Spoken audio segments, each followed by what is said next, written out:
এই আওয়াজের মাধ্যমে বুঝিয়ে দিয়েছেন যাদবপুর লোকসভা থেকে আইএসএফের প্রার্থী দিল্লি যাচ্ছে। সত্যি বলতে কি, আপনারা এসছেন না ভাঙড়ের বিভিন্ন প্রান্ত থেকে, কাউকে কিন্তু ভাড়া করে আনতে হয়নি, কাউকে গাড়ি রিজার্ভ করেও আনতে হয়নি। এই তথ্যটুকু পাওয়ার পরে তৃণমূল নেতাদের ঘুম হয়তো হারাম হয়ে যাবে। সেই সঙ্গে সঙ্গে এটা 100% নিশ্চিত। সেই কারণের জন্য আপনারা সবাই মিলিতভাবে আমি একটা স্লোগান তুলবো, আপনারা আওয়াজ তুলবেন। এই আওয়াজের ভয়ে যেন আর অত্যাচার আর আক্রমণ যেন না হয়, এটা আপনারা লক্ষ্য করবেন। পারবেন তো?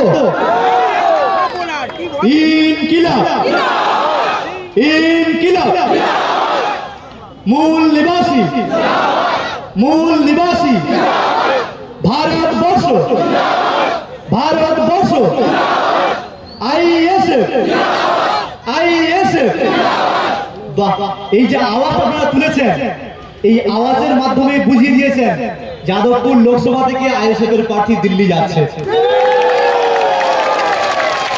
সত্যি বলতে কি, আপনারা এসছেন না ভাঙড়ের বিভিন্ন প্রান্ত থেকে, কাউকে কিন্তু ভাড়া করে আনতে হয়নি, কাউকে গাড়ি রিজার্ভ করেও আনতে হয়নি। এই তথ্যটুকু পাওয়ার পরে তৃণমূল নেতাদের ঘুম হয়তো হারাম হয়ে যাবে। সেই সঙ্গে সঙ্গে বলি, আপনারা যারা এসছেন, আমাদের তো আর বালি চুরি আর কয়লা চুরির টাকা নেই, শিক্ষা চুরিরও টাকা নেই, চাকরি চুরির টাকা নেই। তাই আমরা হয়তো চেয়ার দিতে পারিনি, অনেকটা হয়তো পরিকাঠামো আরো ভালো করে সাজাতে পারতাম। কিন্তু যেহেতু আমাদের দলটা খুব নতুন এবং খুবই ছোট, সেই ক্ষেত্রে আপনারাই প্রমাণ করে দিচ্ছেন এই দলটা হয়তো খুবই সামান্য কয়েকদিনের মধ্যে শুধু রাজ্য পার্টি নয়, এটা ন্যাশনাল পার্টিতে খেলবে। এটা কিন্তু একটা সময় আমাদের গিনিস বুকে হয়তো নাম লেখাতে হতে পারে। আপনারা এসছেন, আপনারা কিন্তু সবাই, প্রত্যেকে, সমস্ত আইএসএফের সমর্থক, কর্মী, নেতৃত্ব যারা আছেন, তারা কিন্তু অসংখ্য অসংখ্য বড় মাপের মূল্যবান রত্ন। আপনারা না হলে এই আইএসএফ এত তৎপর গতিতে এগোচ্ছে, এক্সপ্রেসকেও হার মানাবে, এত দ্রুত গতিতে এগোচ্ছে।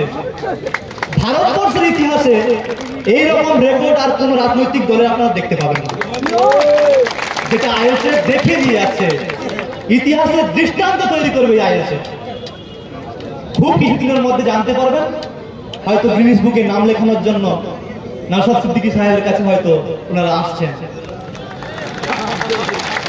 যাদবপুর লোকসভা কেন্দ্রের 7টি বিধানসভার মধ্যে ভাঙড় বিধানসভা একটা অন্যতম বিধানসভা, যেই বিধানসভাকে ভারতবর্ষের প্রতিটি কেন্দ্র থেকে মানুষ জানতো ভাঙড় মনে সন্ত্রাস, ভাঙড় মনে বোম এবং গুলির আঁতুর ঘর। এই জিনিসটা কিন্তু নওশাদ সিদ্দিকী সাহেব বিশ্বের দরবারে প্রমাণ করিয়ে দেখেছেন যে ভাঙড় মনে সন্ত্রাস নয়, ভাঙড় মনে বোম গুলি বন্দুক নয়, ভাঙড় মনে উন্নয়নের রাস্তা দেখানো, ভাঙড় মনে পশ্চিমবঙ্গের মডেল, ভাঙড় মনে ভারতবর্ষের মডেল। আপনারা দেখেছেন রক্তদান শিবির হয়েছিল, সেই রক্তদান শিবিরে আমার মনে পড়ে আমি ওই সময় উপস্থিত ছিলাম। মায়েরা রক্ত দিচ্ছেন, বোনেরা রক্ত দিচ্ছেন, ওনারা বলছেন আমরা একবার দিয়ে খুশি নেই, আবার দেব, এক হাতে কেন দিয়েছি আরেক হাতে দেবো, এখনই নাও, নিতে বাধ্য করছে। ওরা আবেগপ্রবণ হয়ে পড়েছে। হয়তো জানা নেই যে একজন ব্যক্তি রক্ত দেওয়ার 90 দিন পরে হয়তো রক্ত দেবে, কিন্তু মায়েদের, এই বোনেদের এই যে আবেগ, এই যে আইএসএফের প্রতি ভালোবাসা, এটা দেখে কিন্তু সারা বিশ্বের মানুষ কিন্তু চমকে যাচ্ছে। মানেন তো আপনারা? মানেন তো? জোশ কই, জোশ কই? আরে সবাই আমরা যুবক তো, আমরা সবাই যুবক তো, রক্ত কিন্তু আমাদের টকবক করে ফুটছে।